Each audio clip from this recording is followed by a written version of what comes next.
reforma abriría una oportunidad para que sean juzgados estos delitos, nadie los está inventando, estos crímenes se cometieron en esos sexenios, si se abre la oportunidad para pues que el pueblo de México por fin obtenga justicia en su propio país y no tenga que ir a instancias internacionales.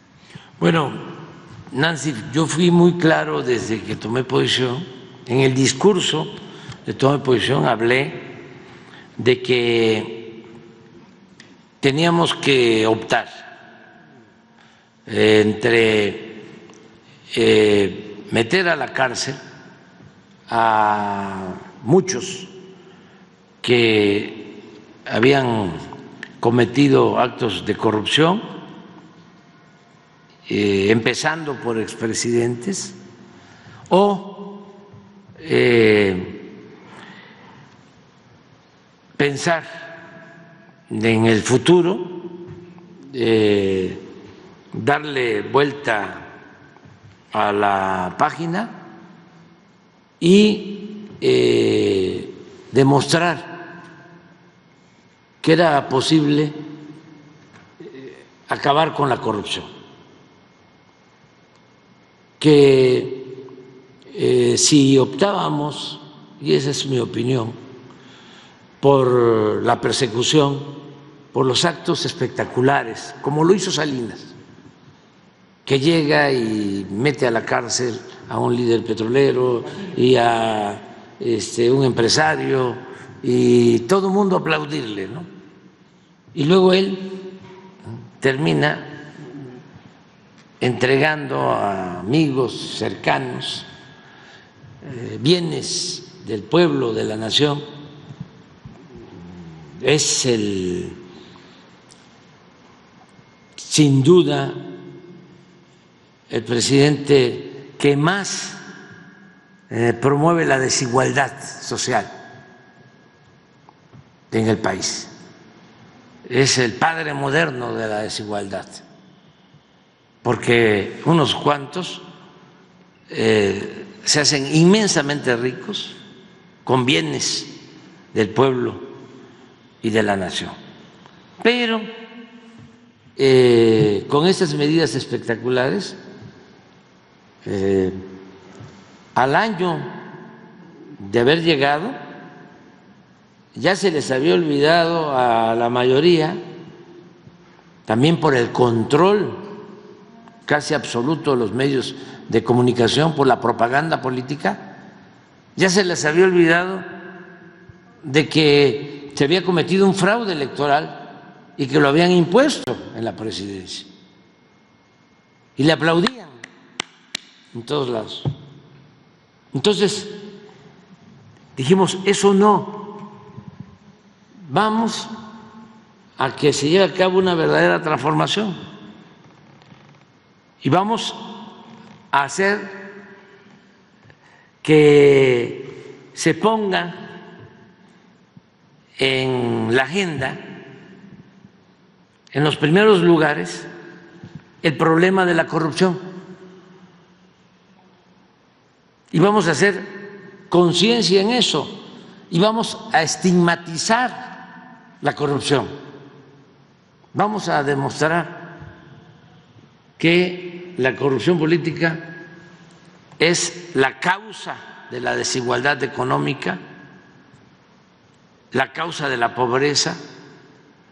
Vamos a demostrar que es el mal que más aquejaba a nuestro país, con el ejemplo. Pero si metíamos a la cárcel a los corruptos y teníamos que empezar de arriba para abajo, pues nos iba a llevar muchísimo tiempo y no íbamos a poder sentar las bases de la transformación. Por eso hablo de que la política es optar entre inconvenientes. Presidente. Y es justicia también,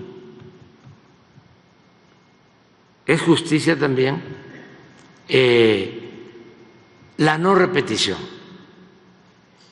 O sea, así como es justicia meter a la cárcel a un corrupto, también es justicia el prevenir para que no se repitan atracos, latrocinios, actos de corrupción que dañan a la sociedad, que dañan al pueblo. Entonces, esa fue mi postura, eso es lo que hemos hecho. No hemos presentado ninguna denuncia en contra de los expresidentes. Pero como sabía, porque tengo alguna experiencia en el oficio noble de la política, sabía que al final me iban a decir los mismos mafiosos de que yo había tolerado la corrupción y que no había yo castigado, investigado, encarcelado a expresidentes o a otros altos funcionarios públicos. Dije en su momento, esta es mi opinión. Mi opinión es no perdamos tiempo y vamos hacia adelante a demostrar de que se puede. Decir, se acabó con la corrupción. Pero como podrían decir, fue cómplice, ¿sí? O toleró la corrupción. Convoqué a una consulta para que el pueblo decidiera de conformidad con lo que establece el artículo 35 de la Constitución. Y se llevó a cabo esa consulta y se le preguntó a la gente. Pero como los medios, volvemos a lo mismo, estaban y siguen estando muy controlados por los grupos de intereses creados, pues no les importó, no difundieron de que iba a haber esta consulta. Los partidos del bloque conservador convocaron a no participar en esta consulta y de acuerdo a la ley se tenía que contar con una participación para que el resultado fuese vinculatorio, es decir, para que se llevara a efecto la investigación en contra de los expresidentes, se necesitaba una participación mayor del 40%.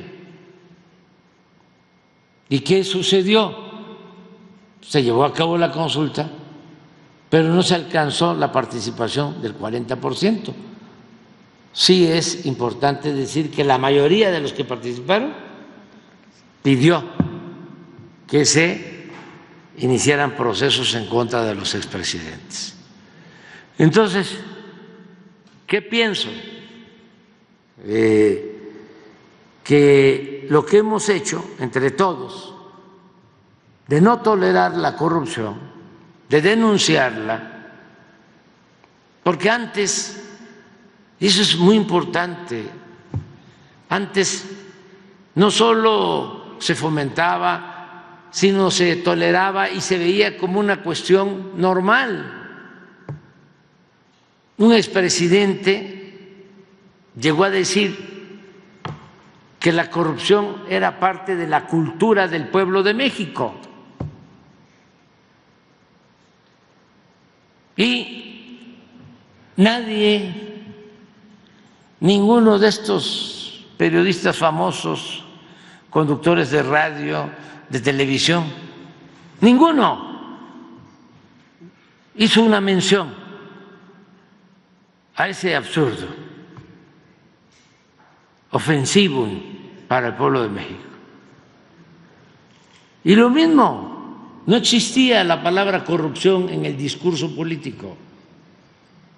No se hablaba de corrupción en el Congreso,